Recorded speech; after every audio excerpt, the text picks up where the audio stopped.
Right breaking news చూస్తున్నాం. ఏలూరు జిల్లా ద్వారక తిరుమలలోని అంబేద్కర్ గురుకుల పాఠశాలలో ఒక విద్యార్థిని పుట్టినరోజు వేడుక చేదు అనుభవాన్ని మిగిల్చింది. పాఠశాలలో 5వ తరగతి చదువుతున్న శ్రీవిద్య పుట్టినరోజు వేడుకకు వెళ్లిన ఆమె తల్లికి తీవ్ర అవమానం ఎదురైంది. కూతురి పుట్టినరోజు సందర్భంగా కేక్ కట్ చేయించి భోజనం తినిపించేందుకు తల్లి సుధారాణి, పెద్దమ్మ, అక్క ఉదయం 11 గంటలకు పాఠశాలకు వెళ్లారు. అయితే ఉదయం నుంచి మధ్యాహ్నం 1 గంట వరకు వారిని గేటు బయటే మండుటెండలో నిలబెట్టారు. ఆ తర్వాత లోపలికి అనుమతించి రిజిస్టర్లో సంతకం చేయించుకున్నారు. అనంతరం ప్రిన్సిపల్ విద్యార్థిని తల్లిపై తీవ్ర ఆగ్రహం వ్యక్తం చేశారు.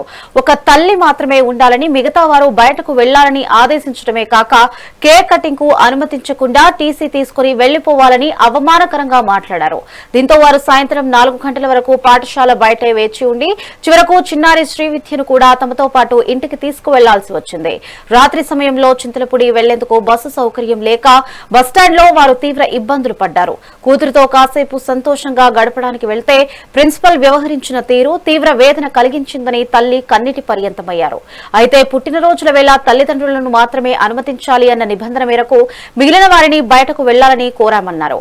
కానీ వేరే స్వయంగా చిన్నారిని తీసుకుని వెళ్లిపోయారని ప్రిన్సిపల్ వివరణ ఇచ్చారు.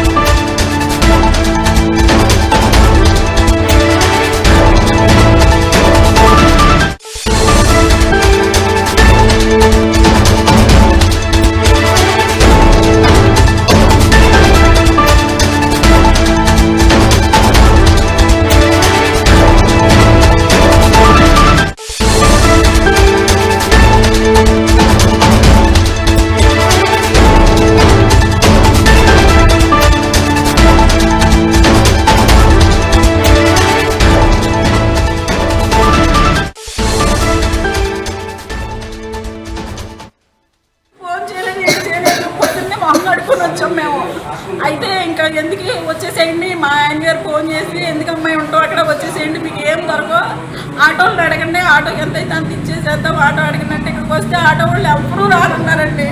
మేము ఇప్పుడు ఆడపిల్లలు వేసుకొని బస్ స్టాండ్లో ఎలా ఉండాలండి చెప్పండి. అసలు పర్మిషన్ అడిగినప్పుడు పర్మిషన్ లేదు అని చెప్తే మేము వచ్చేవాళ్ళం కాదు కదా. ఈ రోజు మానేసేవాళ్ళం అండి, మేము పర్మిషన్ లేదని చెప్పండి. మీరు ఇక్కడికి వచ్చిన తర్వాత అలా చెప్తే కాదండి, ఇప్పుడు వాళ్ళకి పిల్లలు ఉంటారు కదా, టీచర్ చేసే ప్రతి ఒక్కరికి ప్రిన్సిపల్ మేడం అందరికీ తిరుమల గురుకుల పాఠశాల ప్రిన్సిపల్ అండి నేను. అయితే ఈరోజు ఏం జరిగిందంటే 5th క్లాసు జే శ్రీవిద్య అనే పాప మన నెల 10 రోజుల క్రితం జాయిన్ అయిందండి కొత్తగా. అయితే ఈరోజు పాపది బర్త్డే, వాళ్ళది చింతలపూడి అంట. వాళ్ళ మదరు కొంతమంది బంధువులను తీసుకొని వచ్చారండి. వస్తే సెక్యూరిటీ వాళ్ళు లోపలికి అలౌ చేశారు. అలౌ చేసి బుక్లు కూడా వాళ్ళతో సంతకాలు పెట్టించుకున్నారు. లోపలికి వచ్చారండి. లోపలికి వచ్చి చెట్టు కింద కూర్చున్నారు. మాకు పిల్లలకి 1 గంటకి లంచ్ బ్రేక్. ఆ లంచ్ బ్రేక్ టైంలో పిల్లల్ని పంపిస్తామండి పుట్టినరోజు జరిగినప్పుడు. అది కూడా ఏంటంటే ఆథరైజ్డ్గా తల్లి తండ్రి మాత్రమే వస్తేనే పంపుతామండి. తల్లి తండ్రిని మాత్రమే లోపలికి అలౌ చేస్తాం. అది మాకు ఏంటంటే సెక్యూరిటీ పర్పస్.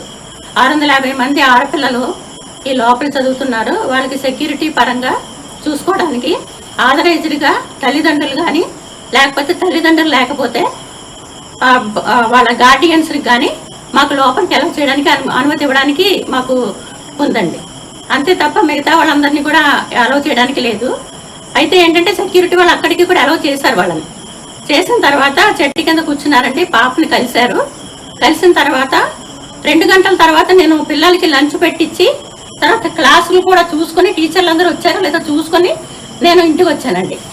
ఇంటికి వచ్చినప్పుడు వాళ్ళు ఏం చేశారంటే ఈలోపు సెక్యూరిటీ వాళ్ళు అన్నారంట, 2 దాటిపోయింది కదమ్మా, ఇంకా పాప తల్లి ఉంటుంది, మీరు బంధువులు మీరు బయటికి వెళ్ళండి, ఇంకా చాలు అని అన్నారంట. దాంతో వాళ్ళకి కోపం వచ్చేసి మా బంధువులు మా వాళ్ళు పంపించేస్తే నేను కూడా నా పిల్లని తీసుకుని వెళ్ళిపోతాను, టీసీ ఇచ్చేయండి అని అడిగిందంట.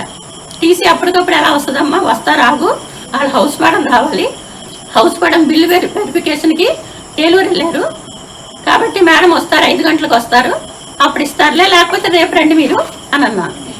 అంటే వాళ్ళు ఏం చేశారంటే నాకు అలా కుదరదు, నా పాపని తీసుకెళ్ళిపోతాను, వాళ్ళని మా బంధువుల లోపలికి ఎలా చేస్తేనే నేను ఇక్కడ ఉంచుతాను పాపని, లేకపోతే తీసుకెళ్ళిపోతాను చెప్పి గేట్ వరకు తీసుకొచ్చేసింది. సెక్యూరిటీ వాళ్ళు ఎంత వారిచ్చినా కానీ గేటు బయటికి పిల్లల్ని లాక్కుని వెళ్ళిపోయింది.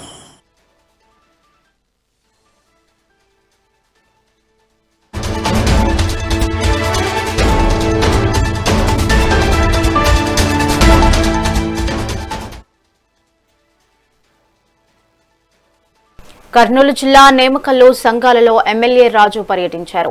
దళిత మహిళ సుచిత్ర పట్ల పోలీసులు అధికారులు వ్యవహరించిన తీరును ఎమ్మెల్యే తీవ్రంగా విమర్శించారు. చట్టాన్ని అతిక్రమించి అధికార దుర్వినియోగానికి పాల్పడ్డారని ఆరోపించారు. కూటమి ప్రభుత్వంలో ఎవరికీ కక్ష సాధింపులు ఉండవని అన్నారు. అందరూ తప్పకుండా న్యాయం జరుగుతుందని ఎమ్మెల్యే స్పష్టం చేశారు. స్థానిక సమస్యలపై ప్రజలతో మాట్లాడి అభివృద్ధి పనులను సమీక్షించారు.